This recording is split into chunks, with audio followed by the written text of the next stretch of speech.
안녕하세요. 사업디자인과 공채학번 4학년 재학 중인 최정희라고 합니다. 반갑습니다. 이번 테드x 측에서 저에게 붙여주신 타이틀은 반펭귄 효과, 펭귄 효과의 재해석이라는 것입니다. 혹시 펭귄 효과에 대해서 들어보신 적 있으세요? 들어보셨어요? 이런 반응을 기대한 게 아닌데. 제가 우선 영상 하나 보여드리고 말씀을 드릴 텐데, 이 펭귄이 바다에 먹이를 잡으러 가는 모습이에요. 근데 이 펭귄이 어떤 특징을 가지고 있는지 한번 유심히 보시기 바랍니다.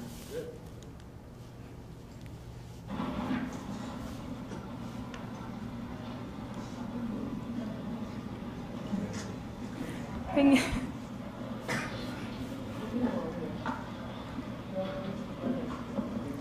지금 한 마리가 빠졌는데도 굉장히 망설이죠? 이제 쭈르륵 빠져드는데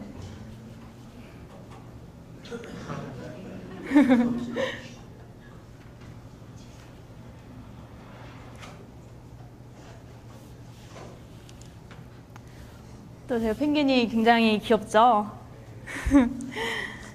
이 펭귄 효과는 이제 펭귄이 굉장히 겁이 많은 동물이에요. 그래서 바다에 먹이를 구하러 갈 때 자기가 이렇게 먼저 뛰어드는 동물이 없으면은 먼저 뛰어들지 않아요. 그러고 있다가 한 마리의 용자 펭귄이 이제 바다에 뛰어들면 그제서야 우르르 뛰어드는 특징을 가지고 있는데, 이러한 펭귄의 특징이 현대 소비자의 특징과 많이 닮았다고 생각한 마케팅 측면에서 만들어낸 용어가 바로 펭귄 효과라는 용어입니다. 기업에서 신제품을 출시를 하면 이제 사람들이 좀 사기를 망설이게 되죠. 그런데 이제 예를 들면 뭐 아이돌이나 탑스타가 그 제품을 구입한 모습이나 착용한 사진을 보게 돼요. 그러면 우리도 뭔가 사고 싶은 욕구가 좀 들죠. 그래서 지금 빅뱅의 탑이 선글라스 쓰고 나왔는데 이걸 다 같이 구입을 한 모습인데, 이렇게 영향력 있는 한 사람을 내세워서 이제 주변에 소비 심리를 자극시키는 그러한 전략을 펭귄 효과라고 합니다. 저의 이번 테드x 세종의 주제인 터닝 포인트는 이 펭귄 효과를 보므로써 시작이 됩니다. 이제 저의 이야기를 들려드릴 텐데요. 제가 우연히 대학교 1학년이 끝날 때 즈음에 집에 들어가서 TV에서 다큐인지 광고인지 기억은 잘 나지 않지만 이 아까 그 보여드린 영상을 보게 되었어요. 그리고 그날 알 수 없는 되게 슬픔과 이제 괴로운 감정에 빠지게 되는데, 그 감정을 제가 이제 작업으로 승화시켜서 만화로 그린 것이 바로 여러분들께서 이제 한 장씩 받으셨을 텐데, 최멍청이와 펭귄 이야기라는 만화를 제가 그려보았습니다. 제가 여기 다 같이 보여드릴 테니까 이 화면으로 함께 보시겠습니다. 이야기는 저의 고등학교 시절부터 시작이 됩니다. 주인공이 지긋지긋한 입시를 끝내고 이제 드디어 꿈에도 그리던 대학에 입학을 하게 됩니다. 원하는 대학은 아니었어요. 그래서 이제 대학 생활을 이렇게 잘 즐기죠. 친구들이랑 이제 채팅도 하고 친해지면서 이제 술도 먹고, 이제 대학 생활에 이제 술자리가 꼭 빠질 수 없으니까 술자리를 이제 항상 잦은 술자리가 이제 일어나는데, 이제 파김치가 될 때까지 놀아요, 주인공이. 이제 녹초가 돼서 집에 들어가니까 펭귄이 기다리고 있는 거죠. 그래서 막 주인공을 꾸짖으면서 이야기를 해요. 그래서 자기의 이야기 보따리를 풀어놓는데, 이 펭귄이 지금 색깔만 봐도 보통 펭귄이 아니라는 걸 알 수 있죠. 이 펭귄은 자기를 무리에서 쫓겨난 펭귄이라고 소개를 합니다. 왜 쫓겨났냐 하고 물어보니까 이 펭귄은 좀 유별나서 자기 세계에서 뭔가 변화를 이끌어내고 싶어하는 펭귄이에요. 근데 그래서 이렇게 펭귄 효과에 대해서 설명하면서 이제 물 밑에는 우리의 먹이도 있지만 무시무시한 상어들도 있어서 우리가 언제 개죽음을 당할지도 모른다 해서 다른 펭귄들한테 제안을 하죠. 우리가 도구를 만들어 보자. 그러면 뭐 낚싯대도 만들어 보고 어망도 만들어 보면 우리가 죽음을 당하지 않고 이제 먹이를 잡을 수 있을 거다라고 제안을 하는데, 이제 다른 펭귄들의 반응이 어떻습니까? 싸늘하죠. 쟤 뭐야? 이러면서. 그러면서 그 다른 펭귄들이 누구에게 주목을 합니까? 지금 저 빙하 끝에 어떤 펭귄이 서 있죠. 그 펭귄은 궁중 3회전을 할 줄 아는 펭귄이에요. 되게 멋지게 뛰어내릴 줄 아는 펭귄인데, 그 펭귄에게 다른 펭귄들은 주목을 해요. 그리고 이제 처참하게 짓밟힌 우리 주황 펭귄은 눈물을 흘리면서 생각을 해요. 내가 책에서 배웠던 말들, 선생님들이 나한테 했던 말들, 창조적인 생각을 하자, 변화를 이끌어내는 사람이 되자 라는 이런 말들이 다 거짓말이었구나. 그리고 이제 방황을 하기 시작해요. 이제 세상을 탁하면서 이제 줄을 서면서 이제 담배를 뻐끔뻐끔 피면서 이제 줄을 계속 서고 있는데, 그러다가 너 분위기 망치니까 우리가 네 쫓아내야겠다 하면서 강퇴를 시켜버리죠. 그래서 쫓겨나요. 근데 여기서 아무런 개연성도 없이 주인공과 만나게 됩니다. 주인공의 집에 떨어지는데, 이제 주인공이랑 주황펭귄은 친해져요, 둘이. 이제 주황펭귄은 주인공이 나랑 얘가 뭔가 잘 통한다고 생각을 해요. 서로 많이 얘기도 나누고. 그런 와중에 이제 주황펭귄은 주인공과 내가 함께하면 뭔가 무슨 일을 할 수 있을 것 같다라는 생각을 합니다. 그렇지만 이제 좀 살펴보니까 이 주인공이 그냥 내가 살던 세계의 검정 펭귄과 별반 다를 게 없는 거예요. 그래서 조금 실망을 하죠. 그렇지만 이 주황 펭귄은 주인공에게 희망의 끈을 놓지 않는데, 이제 이 주인공이 자기의 삶에 하나 둘씩 의문을 던지기 시작했기 때문입니다. 무슨 의문이냐면, 저기 써있죠. 내가 왜 뛰어야 돼? 죽을지도 모르는데. 하지만 뒤에서 재촉을 해요. 왜 뛰긴 왜 뛰어? 다들 뛰니까 뛰는 거지. 라면서 빨리 뛰어들라고 얘기를 합니다. 그래서 울면서 주황 펭귄에게 찾아가서 나 요즘 너무 이상하다고. 몸에 자꾸 얼룩덜룩한 이상한 얼룩 생기고 뛰어들기도 싫고 너무 싫다. 나 왜 이렇게 이상하게 되냐. 그러면서 급기야는 자기의 몸을 이제 검정색 붓으로 칠하는 사태까지 일어나는데, 이러한 주인공의 모습을 그냥 주황 펭귄은 묵묵히 지켜보기만 해요. 그러면서 이야기의 결론은 이제 주황 펭귄이 눈물 흘리면서 진짜 바보는 나일지도 모른다. 이렇게 기다리는 내 자신일지도 모른다라고 하면서 주인공이 변화했을지 아무런 결론도 내주지 않고 이렇게 이야기가 마무리가 되게 됩니다. 어떻게 재밌으세요?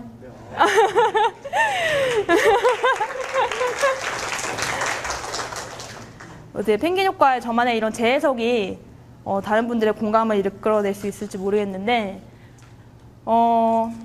제가 그때 어떤 괴로움을 느껴서, 그 영상을 보고 괴로움을 느껴서 이 만화를 제작을 했다고 말씀을 드렸는데, 그때 제가 느꼈던 괴로움은 다시 그냥 한 단어로 풀어서 말씀드리면 의문 없는 삶이 아닌가라고 생각을 해봅니다. 대학교 입학하니까 자유시간이 너무 많은 거예요. 내가 누릴 수 있는 자유시간 많은데 이거를 어떻게 써야 될지 감당이 안 돼요. 초중고 12년 동안 제대로 내가 자유시간을 써본 적이 없어서 감당 못하고 있다가 그냥 이제 하루하루 남한테 이끌리듯이 지내게 됩니다. 애들이 행사 있으면 행사 참여하고, 애들이 전시회 보러 가자 하면 전시회 보러 가고, 그리고 술자리가 있으면 술자리에 참여를 하고.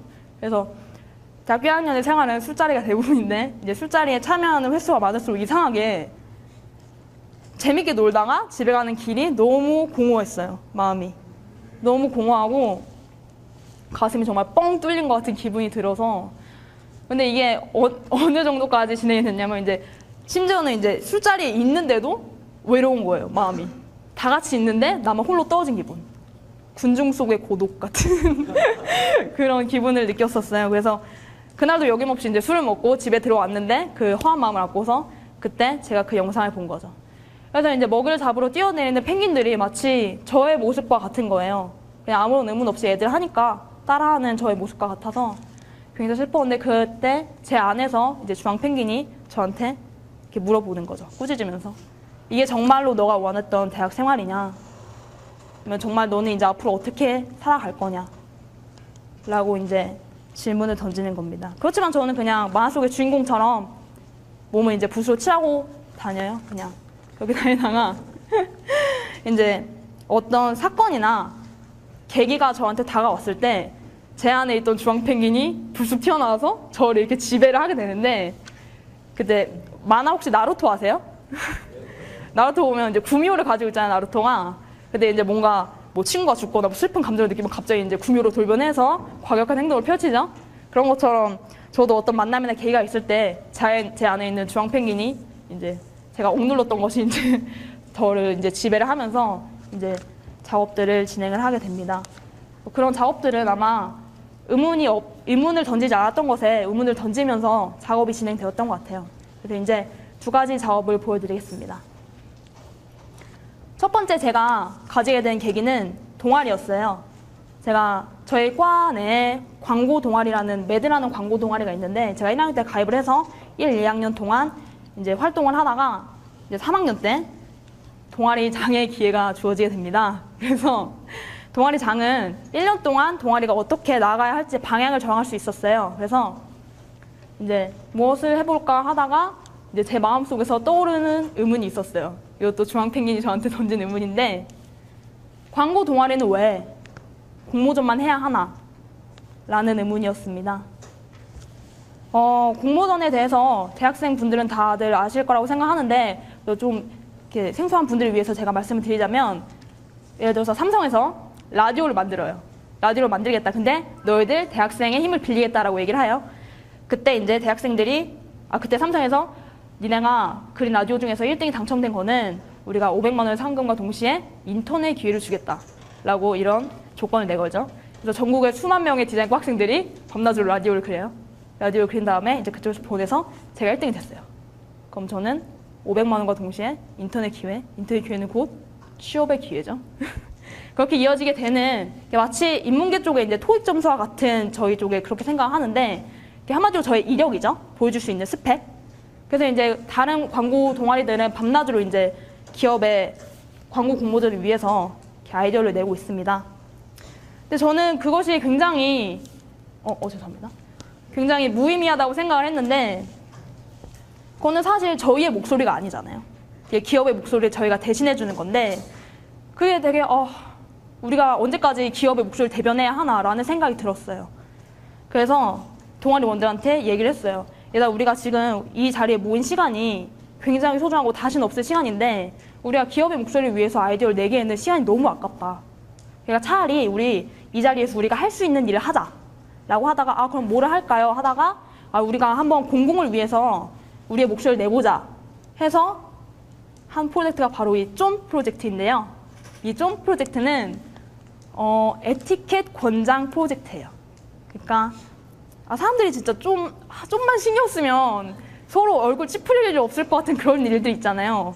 그래서 사람들한테 이거를 그냥 직접적으로 얘기를 할 수 없으니까 우리가 좀 우회적으로 재밌게 풀어서 사람들한테 전달하자라는 취지였습니다. 그래서 학내에 에티켓이 가장 안 지켜지는 5가지 장소를 선택을 했어요.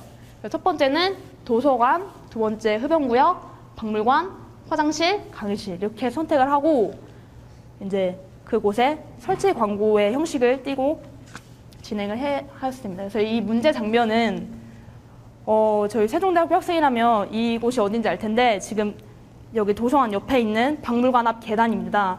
여기가 어떤 장소냐면 이제 이 옆에 식당이 있어요. 그래서 식당이 있고 그 옆에 바로 카페가 있는데, 식당에서 밥을 드시고 카페에서 커피를 한 잔 사들고 가셔서, 여기가 굉장히 볕이 좋거든요. 그래서 이제 볕을 받으면서 친구들이 이렇게 담소를 나누면서 이제 커피도 마시고 하는 그런 곳이에요. 근데 이렇게 커피를 마시는 건 좋은데 그대로 쓰레기를 두고 그냥 오세요. 근데 이 근처에 쓰레기통이 없는 것도 아니거든요. 그래서 내가 오늘 좀 휴식을 취해볼까, 여기서 볕 좀 받으면서 하고 가면은 쓰레기가 너무 많아서 내가 어디에 앉아야 할지 불쾌함을 느낀 적이 저뿐만이 아닐 거라고 생각합니다. 저희 학교 학생이라면. 그래서 저희가 이 쓰레기통에 인격을 부여해줬어요.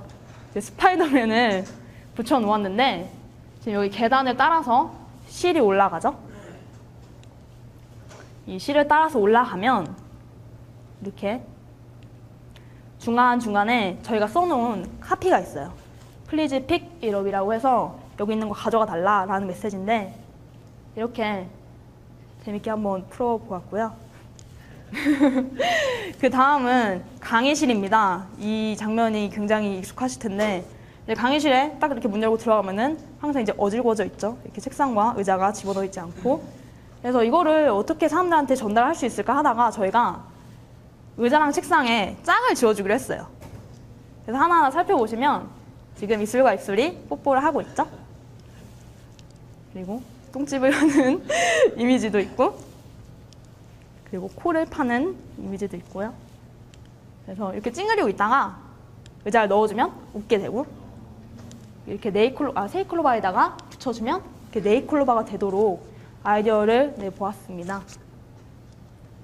이런 장면도 연출이 되기도 했었어요. 짝을 이렇게 막 서로 바꿔서. 그래갖고 이거는 저희 과 특성상 책상에 칼질을 많이 하는데, 다 같이 쓰는 물건인데 이제 책상에 칼질을 하면은 많이 더러워지잖아요. 그래서 이 책상에 인격을 부여를 해서 마치 신체처럼 이렇게 한번 상처를 내면 아물지 않는다. 이렇게 해서 책상에 같이 붙여 놓았고요. 이거는 문틈새에 손 그래픽을 인쇄를 해서 넣어놨는데, 이제 강의 중간에 이제 문 쾅쾅 닫고 이제 돌아다니는 그런 분들을 위해서 이제 조금 조심스럽게 닫아달라라는 메시지를 전해보았습니다. 그 다음은 흡연구역인데, 이것도 굉장히 지금 깨끗한 편이거든요. 제가 카페 찍으러 간 날에 굉장히 깨끗하더라고요. 원래 여기에 담배꽁초 범벅이랑 침범벅이 돼 있어야 되는데, 그래서 여기는 진간호 앞인데, 저희 학교 진간호 앞인데, 이렇게 바로 옆에 쓰레기통 위에 저 대떨이가 있거든요. 그런데도 그냥 계단 밑에 버리세요. 그래서 저희가 어떻게 했냐면 농구 골대를 설치를 했어요.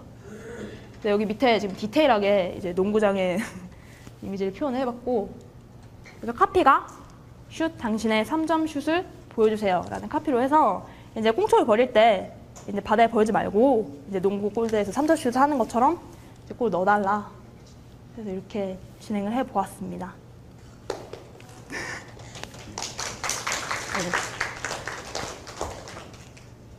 어떠세요? 저희들 아이디어가 재밌지 않나요? 네? 이 작업을 하고 나서 대학생이라는 사회적 위치에 대해서 생각을 해보았습니다. 에티켓 프로젝트인데 어떻게 뭐 대학생의 사회적 위치랑 연결시킬 수 있을까라고 말씀하실지 모르겠지만, 제 생각에는 대학생이라는 사회적 위치가 사회에 가장 정직한 발언을 할 수 있는 가장 유리한 위치에 있어요. 저희는 어떠한 이해관계나 어떠한 정치 권력과도 연결이 되어 있지 않죠. 그래서 사회와 공공을 위해서 가장 투명한 목소리를 낼 수 있습니다. 그래서 이런 작업을 해보았던 것 같고요. 이 작업이 저에게 주는 의미는 그렇습니다. 그리고 이게 작업 진행하면서 주위에서도 되게 많이 재밌다고 말씀해 주시고, 이런 작업이 많이 이어졌으면 좋겠다고 이제 격려를 해주셔서 굉장히 뿌듯하게 진행을 했던 것 같습니다. 제가 두 번째 보여드릴 작업은 청계천과 관련된 작업입니다. 제가 우연한 기회에 서울 투어를 하고 계시는 리슨 투 더 시티라는 작가분이 계세요. 그래서 이분이랑 친분이 좀 있는데, 이분이 녹조 투어를 열고 계시더라고요. 그래서 제가 거기에 뭔가 관심이 가서 참여를 하기로 했습니다. 그래서 녹조를 구경을 가는 건데, 그 장소가 바로 청계천이었어요. 여러분들 혹시 청계천 하면 어떤 이미지 가지고 계시세요? 도심 속의 자연? 데이트 코스? 저도 여러분이랑 저랑 이제 청계천에 대한 이미지가 옆에 별다르지 않을 거라고 생각하는데, 제가 이 녹조 투어를 통해서 이제 투어 리더가 저에게 얘기해준 여러 가지 이야기들은 정말 쇼킹 그 자체였습니다. 제가 알고 있는 청계천과는 정말 정반대의 이야기들을, 여러 가지 이야기들을 들려주셨는데, 여러분 혹시 청계천이 건천인 건 알고 계세요? 그러니까 건천이 뭐냐면 우기에만 이렇게 강이 흐르는 거예요. 비가 올 때만 강이 흐르고, 이제 비가 오지 않는 건기에는 말라붙어 있는 강인데, 지금 청계천은 365일 흐르고 있죠. 그 이유는 뭐냐면 그냥 청계천이 있으면 그 위에다 콘크리트를 바르고 물을 끌어와서 이제 흘러보내기 때문에 365일 흐르고 있는 모습을 띠고 있습니다. 그래서 자연적인 하천이 아니라 인공적인 하천이죠. 이명박 시장이 청계천 복원 사업을 시작을 할 때 세 가지의 슬로건을 내걸었어요. 내가 자연과 생태를 살리겠다. 그리고 두 번째로는 역사 문화를 복원을 시키겠다. 그리고 세 번째는 주변의 상권들의 이런 상권력을 향상을 시키겠다라고 세 가지 내걸었는데, 이런 자연적인 하천이 아닌 인공적인 하천을 만드니까 아무리 풀을 심고 이렇게 고기를 풀어놔도 고기들이 병들어요. 지금 입주위가 빨갛게 돼 있는데, 아무리 더러운 물에 사는 붕어, 삼국수 붕어 있잖아요. 붕어들도 이렇게 병이 들어요. 제대로 살지 못하고. 그래서 자연적인 복원이 아니죠. 그리고 역사 문화를 복원시킨다고 얘기했는데, 지금 여기 보이는 사진은 저기 중랑구 쪽에 하수 종말 처리장에 버려져 있는 유적지의 모습인데, 원래는 청계천에 있었어요. 이 청계천 시공 작업을 진행하면서 땅을 파는데 유적물들이 계속 나오는 거예요.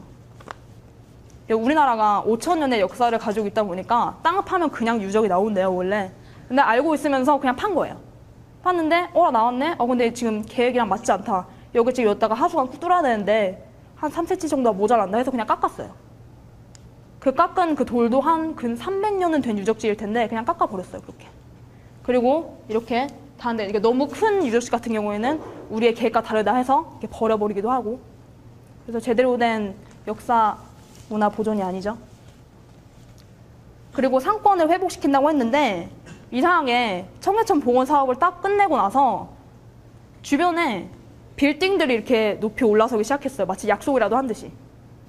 그러면서 거기에 이제 상가들이 입주를 했죠. 그리고 기존에 있던 낙후된 청계 상가들은 이제 손님들이 발길이 끊겼어요. 그래서 어느 상인이 너무 장사가 안 되니까 월세마저 낼 수 없는 지경에 이르렀어요. 그래서 이런 서울특별시 시장님 청계천 상인을 도우소서라는 유서를 남기고 자살을 합니다.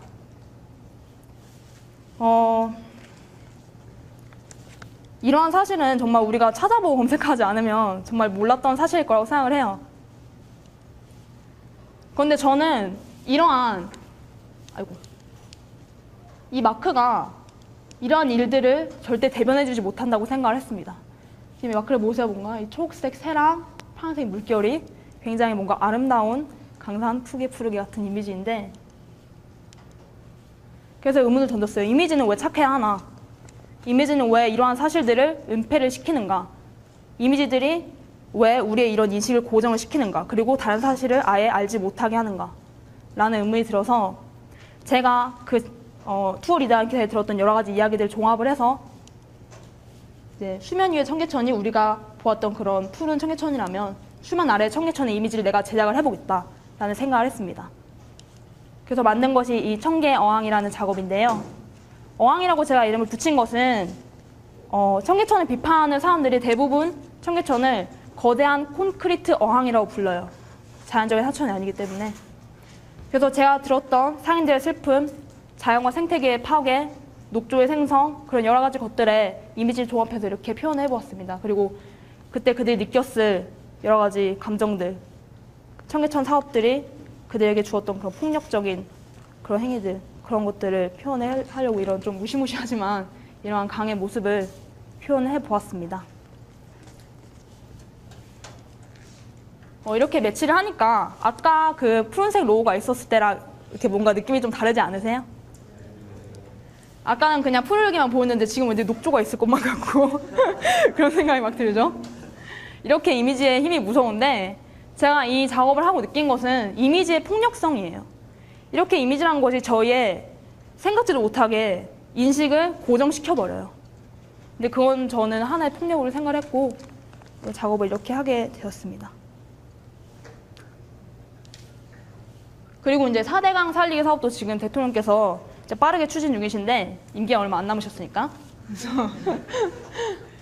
그래서 같은 맥락으로 4대 운하라는 네이밍을 따서 봤어요. 이제 강을 이런 식으로 V자로 판다고 해요. 왜냐면 배를 띄워야 하거든요. 이렇게 왜 배를 띄우는지 모르겠는데 뭐 그들만의 파티를 위한 거겠죠. 그래서 저 운하에서 이렇게 마치 이렇게 닻이 내려오는 듯한 그런 이미지로 이제 작업을 해보았습니다.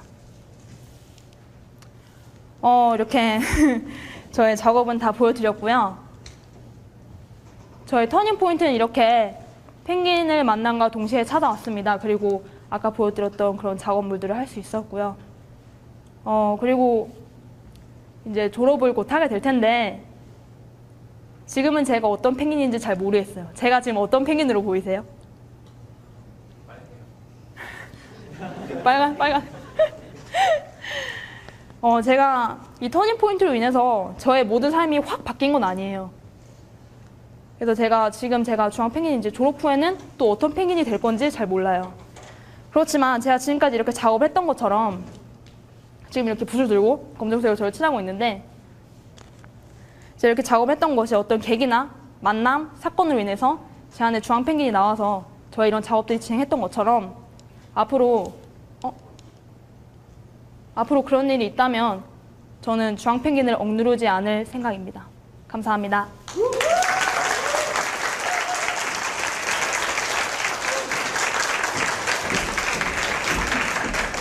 네, 최종희 연사님께 질문드리고 싶으신 분, 네, 저 맨 뒤에 손 드신 건가요? 아니에요. 질문하시고 싶으신 분, 예.